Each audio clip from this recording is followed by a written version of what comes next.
On the 22nd of July at 3:25 p.m., a bomb exploded in central Oslo, an attempted assassination on the Prime Minister of Norway. He survived, but 8 other people were killed and 209 were injured. Immediately, people began evacuating the surrounding areas, the police stopping and searching suspicious cars throughout the city. Then, less than 2 hours later, reports of another attack, this time on the island of Utøya, where the Norwegian Labour Party's youth group was hosting a summer camp. Dressed as a police officer, Anders Breivik, a white supremacist, walked through the campsite shooting as many people as he could, while shouting that Marxists and liberals were going to die today. This continued for just over an hour until he was caught by the police and surrendered. 69 people, the majority of them children, were killed. How tragedies are depicted in media, literature, film, art, can all come together to shape our understanding and memory of an event.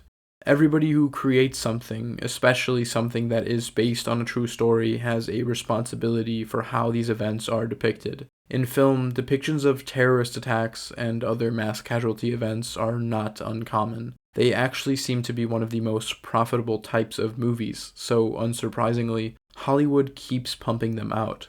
Tragedies can be approached in various ways, each way trying to convey a different message.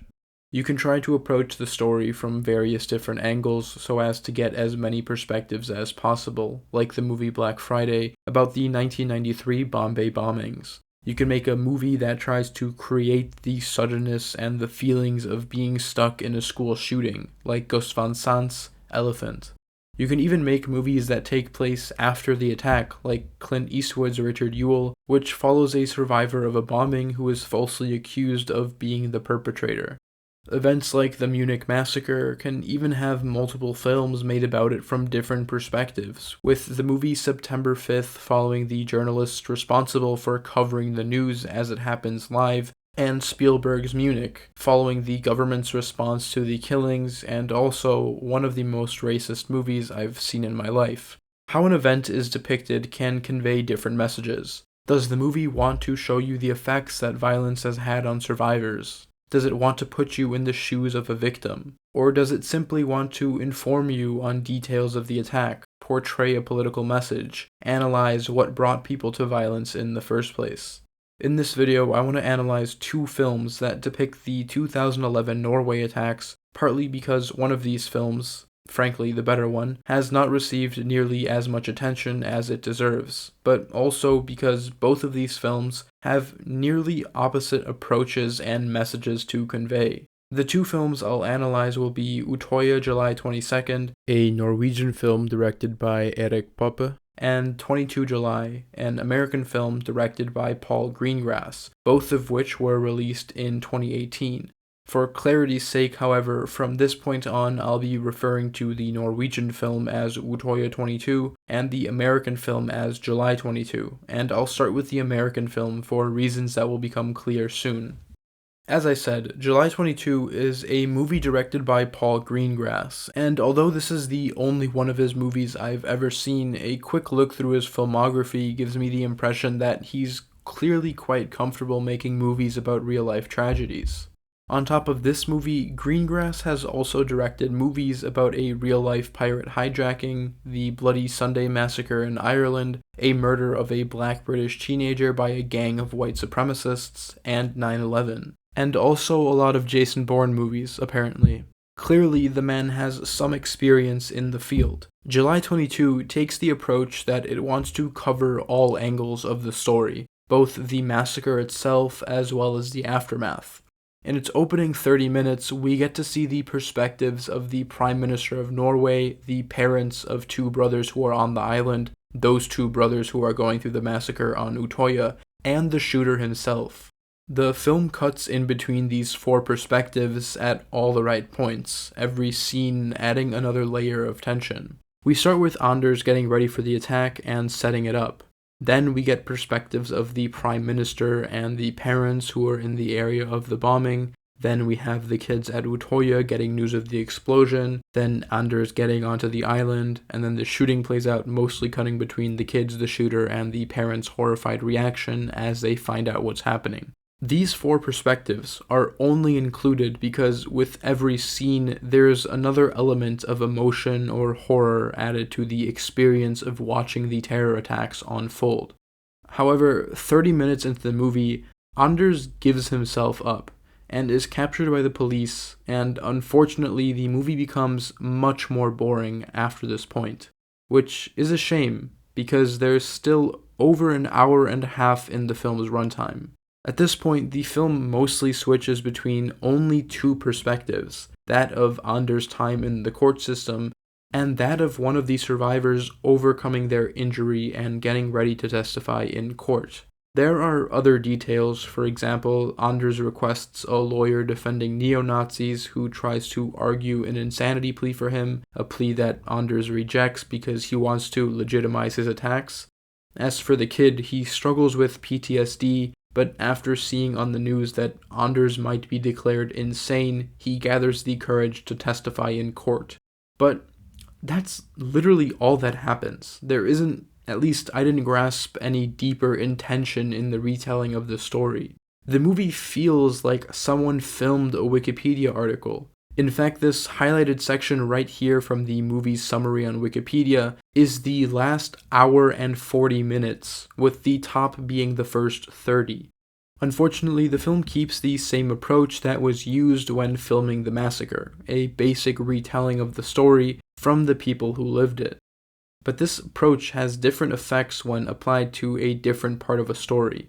For an event like a terrorist attack, the first approach can work because the events unfolding on screen are both horrifying and interesting enough to keep the audience engaged.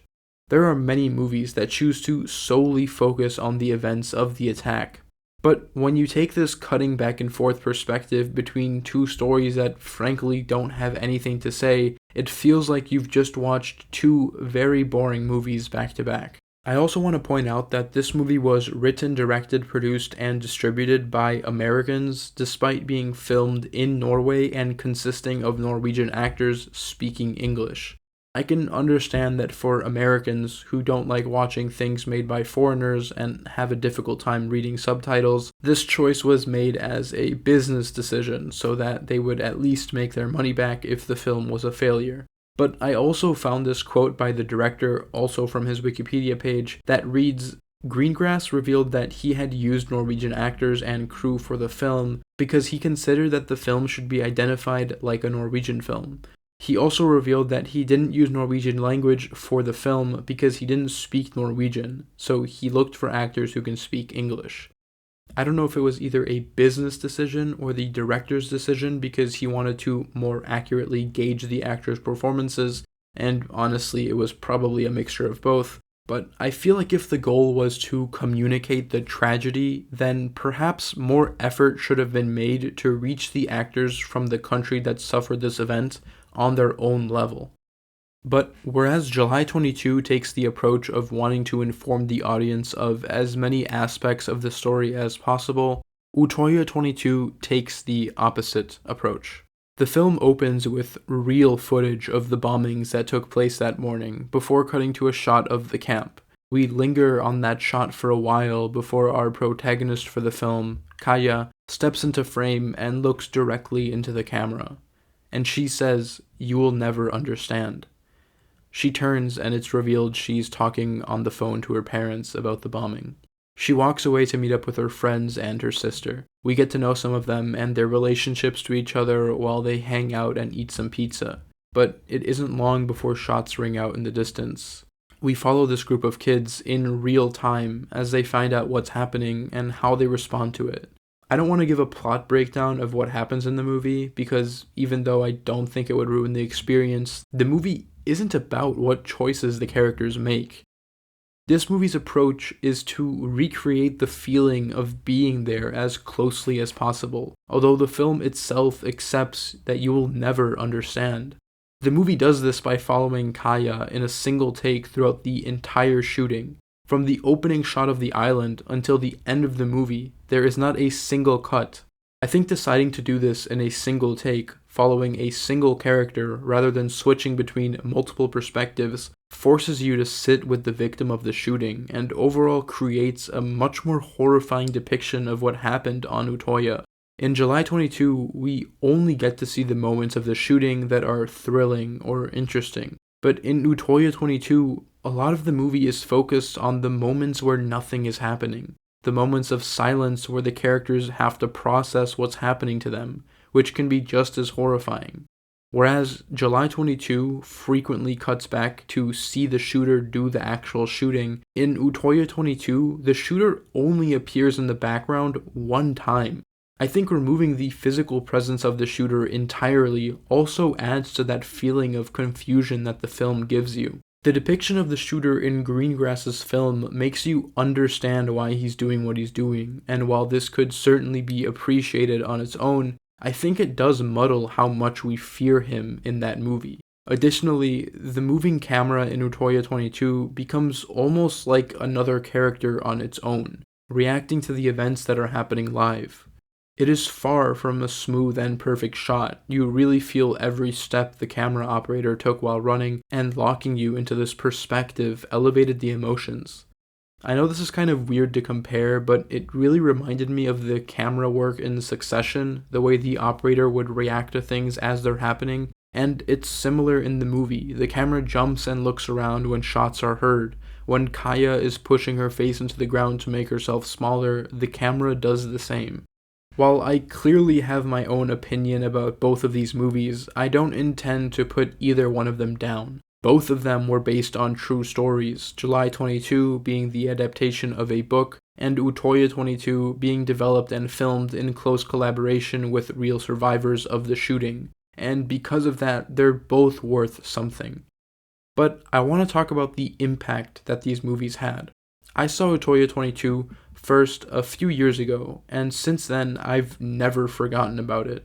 I knew about the massacre going into the movie, how long it took, and how it played out, and it still had a pretty big effect on me. Contrast that with July 22, which I saw maybe 2 months ago, and haven't really thought about it all since until I decided to write this video.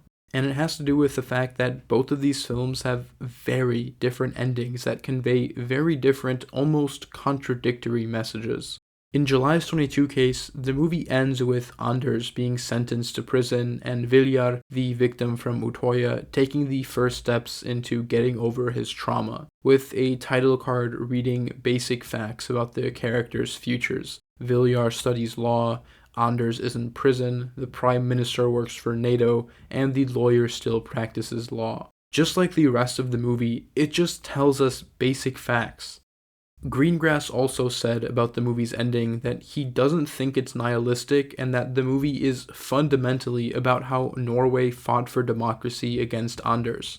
But I very strongly disagree with that statement. Anders Behring Breivik was a Nazi who murdered 77 people, some of them on video, and then admitted to it. This was not a threat to democracy in the sense that Norway's government was in any actual danger of being overthrown. And Anders Breivik going to prison is certainly not a triumph of democracy. In fact, if there's anything to take out of the story of Utøya, I'd say that things actually got worse in Norway for quite a while, and to some extent very much still is. In the following months after the attack, Muslims living in Norway reported being harassed and targeted for crimes much more frequently, and several far-right group memberships jumped, including one called Stop the Islamization of Norway. I don't think telling a story of how a Nazi murdered several people, confessed to his crimes, and then went to jail has anything to do with democracy. If the movie wanted to focus on democracy in Norway, I think there were many more relevant and frankly interesting ways to tackle the topic. And I think Utøya 22 also agrees with this. Without giving away the ending, the text on screen at the end of the movie reads out the number of killed and wounded, criticizes the police for not being able to prevent the bombing and the shooting, despite having every opportunity to do so, and then mentions that far-right ideas keep growing throughout Europe and the whole world. That's it. Without focusing on the aftermath of the shooting at all, This movie managed to accomplish a more accurate representation of the threat to democracy than July 22 did in almost 2 hours. In the end, we have two very different films about the same event that portray radically different messages. Hollywood has long been criticized for making movies about real-life events and then making it into entertainment that has a happy ending where everything works out, whether that event be war or terrorist attacks. I fully believe that Paul Greengrass and the production behind July 22 had good intentions behind making this movie, and maybe there is a message about democracy in there that I missed. But I also believe that some stories just can't be made into films with happy endings, especially when not all of the effects of this story have been positive for Norwegian society. I've been wanting to make a video about Utøya 22 for a while now because not many people have seen it, and watching July 22, it gave me that opportunity. So watch these movies, let me know what you think, and I really hope we can make more movies like Utøya 22 sometime in the future.